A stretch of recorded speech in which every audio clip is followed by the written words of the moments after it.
یہ لکھا ہے کہ حضرت عمر فاروق رضی اللہ تعالیٰ عنہ کے دور میں بھی کس طرح کا واقعہ پیش آیا۔ ایک نوجوان تھا، حسین و جمیل تھا، اللہ نے حسن عطا کر رکھا تھا بڑا۔ اس نے جب بھی نماز پڑھنے کے لیے آنا نا تو راستے میں ایک عورت تھی، اس کی نظر پڑتی، اور یہ کہا گیا ہے کہ جو نظر ہے یہ شیطان کے تیروں میں سے ایک تیر ہے۔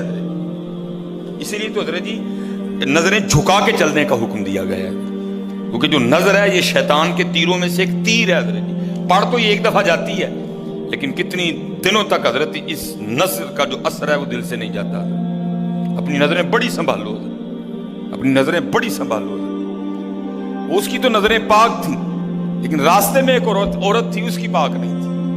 اس نے آتے جاتے جاتے آتے آتے جاتے اس کو دیکھنا، شیطان نے اپنا کام کرنا شروع کر دیا۔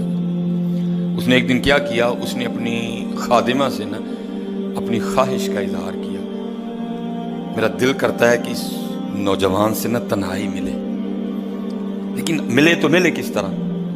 وہ جو خادمہ تھی ذرا پکی عمر کی تھی، اس نے کہا یہ تو کوئی مشکل کام نہیں ہے، آج ہی رات کو بات بنا دیتی۔ وہ جب عشاء پڑھ کے وہ نوجوان مسجد سے نکلا نا، وہ خادمہ راستے میں کھڑی ہو گئی، اس کو روک لیا، اس کو 2-3 احادیث سنائی، 2-3 آیات مبارکہ سنائی کسی کے کام آنے کے حوالے سے۔ ہمارے گھر میں مرد کوئی نہیں ہے، کچھ وزنی سا سامان اٹھانا ہے، اگر آپ اٹھا دیں تو بڑی نوازش ہوگی، اللہ راضی ہوگا، اللہ کے رسول راضی ہوگا، کوئی مسئلہ نہیں۔ اسی طرح ہوا حضرت، وہ گھر لے گئی، پچھلے کمرے میں لے گئی۔ وہ جیسے کمرے میں داخل ہوئے، وہ عورت پہلے موجود تھی، اس نے جناب اندر سے چٹکنی لگا لی اور اس کے سامنے اپنی خواہش کا اظہار کیا۔ جیسے میں نے کہا نا بڑا مشکل موقع ہوتا ہے، لیکن وہ نوجوان ہماری طرح کا نوجوان نہیں تھا، وہ قرآن والا نوجوان تھا، اس کا تعلق قرآن سے مضبوط تھا۔ اس کو یہی آیت یاد آئی، وَلِمَنْ خَافَ مَقَامَ رَبِّهِ جَنَّتَانِ، جو اپنے رب کے حضور کھڑا ہونے سے ڈر گیا، موقع بھی تھا، طاقت بھی تھی، عمر بھی تھی، خواہش بھی تھی، پھر بھی ڈر گیا، نہیں، میرا اللہ دیکھ رہا ہے، میں کل اپنے اللہ کے حضور کون سا منہ لے کے جاؤں گا، کس طرح اللہ اور اللہ کے رسول کی بارگاہ میں کل جاؤں گا، سارا کچھ کر سکتا تھا، کوئی تیسرا نہیں تھا، لیکن کیا نہیں، میرا اللہ دیکھ رہا ہے۔ وہ ایسا خوف طاری ہوا، ایسا خوف الہی طاری ہوا، گش کھا کے گر گئے نیچے۔ اب عورت ڈر گئی، آگے بڑھ کے کسی نے نبض نہیں دیکھی کہ زندہ ہے کہ شہید ہو گئے، انہوں نے سمجھا کہ شاید مر گئے۔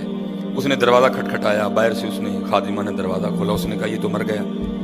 اس نے کہا یہ بھی کوئی مشکل بات نہیں، بھائی نام تو اس پہ لگے گا نا جس کے گھر سے لاش برآمد ہوگی، تم ٹانگیں پکڑو میں ہاتھ پکڑتی۔ انہوں نے تھوڑا سا محنت مشقت کر کے نا اٹھا کے جو باہر کوڑا پھینکنے کی جگہ تھی نا، اس نوجوان کو پھینک دیا۔ اب رات پڑ گئی، بیٹا گھر نہیں آ رہا، باپ پریشان تھا۔ جب کافی وقت گزرا نا تو والد صاحب بیٹے کی تلاش میں نکلے، تو راستے میں کیا دیکھتے ہیں کہ وہ جو کوڑا کرکٹ پھینکنے کی جگہ ہے وہاں بیٹا پڑا ہوا ہے۔ بیٹے کو اٹھایا، گھر لے آئے، منہ پہ پانی کے چھینٹے مارے، بیٹے کو ہوش آئی۔ باپ نے پوچھا پتر کیا ہوا؟ وہ بیٹے نے پھر سنانا شروع کیا۔ جب پھر وہاں پہنچا نا تو اس عورت نے مجھے دعوت زنا دی، تو پہلے تو خوف الہی کی وجہ سے بے ہوش ہوا تھا، اس بار اتنا خوف الہی نے غلبہ کیا کہ واقعی روح پرواز کر گئی ہے۔ والد نے راتوں رات جنازہ کروا دیا۔ صبح والد صاحب فجر کی نماز کی جماعت میں شریک نہیں ہو سکے۔ جب نماز سے فارغ ہوئے نا تو امیر المومنین حضرت سیدنا عمر بن خطاب رضی اللہ تعالیٰ نے پوچھا بھائی وہ آج ہمارا فلاں مقتدی کیوں نہیں آیا؟ لوگوں نے ساری بات سنائی، حضرت جوان بیٹا تھا، انتقال کر گیا، رات ہی کو جنازہ ہو گیا، شاید اس وجہ سے حضرت نہیں جماعت میں تشریف لا سکے۔ آپ نے فرمایا چلو اپنے بھائی کے غم میں شریک ہوتے ہیں۔ حضرت سیدنا عمر فاروق رضی اللہ تعالیٰ عنہ آئے، باتیں ہوتی رہیں، آپ نے بیٹے کے انتقال کی وجہ پوچھی، بیٹے نے ساری بات سنائی۔ آپ نے فرمایا اچھا تیرے بیٹے کا انتقال خوف الہی کی وجہ سے ہوا ہے؟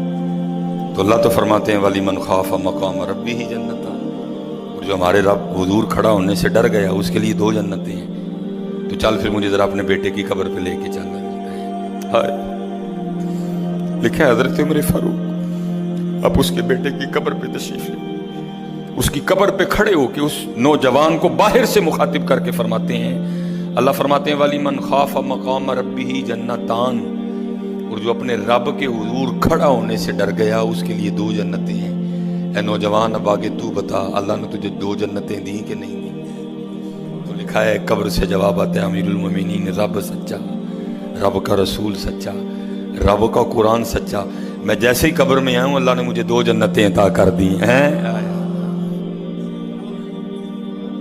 بچو اس سے بچو، اس دور کا سب سے بڑا فتنہ ہے، اس سے بچو اور خود نہیں بچا جاتا، اپنے اللہ کے حضور بار بار گڑ گڑاؤ یا اللہ سانو بچا لے۔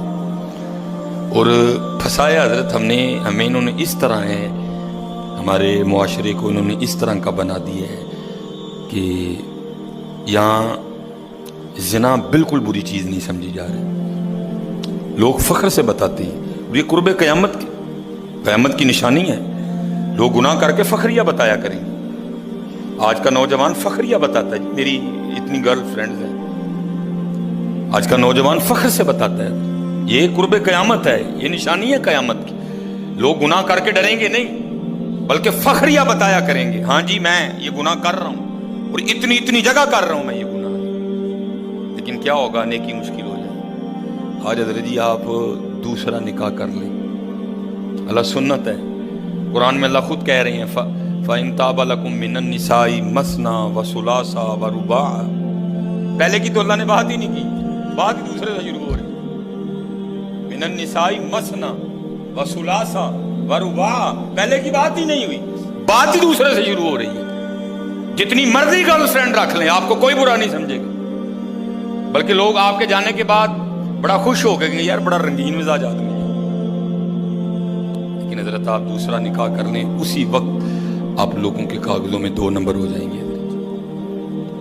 پیکے بھی ناراض، سونے بھی ناراض، بھرا بھی ناراض، سالہ بھی ناراض، ہیں جی، چھوٹا بھی ناراض، بڑا بھی ناراض۔ یہ کیا ہے؟ یہ قرب قیامت ہے۔ گناہ اچھا ہو گیا، گناہ آسان ہو گیا، نیکی بری سمجھی جانے لگی، نیکی مشکل ہو گئی ہے۔ اس لیے بچو حضرت، اس کا طریقہ جو ہمیں ہمارے بڑوں نے بتایا ہے یہی ہے حضرت جی، روز سرگی اٹھو تے اللہ دے حضور رو، یا اللہ جے دن چڑھے آئے تے تیرے فضل نہ چڑھے آئے، جے چاڑے تے پھر ساڑی حفاظت بھی فرمائیں گے، سانو بچا بھی لیں گے، ساڑی حفاظت بھی فرمائیں گے۔ تو حضرت جی دنیا تو 4 دن کی ہے، جا رہی ہے، کالے وال مسافر ہوئے چٹیاں ڈیرے لائے، کالے وال مسافر ہوئے چٹیاں ڈیرے لائے، ویکھ محمد بخشا موت سے نہیں آئے۔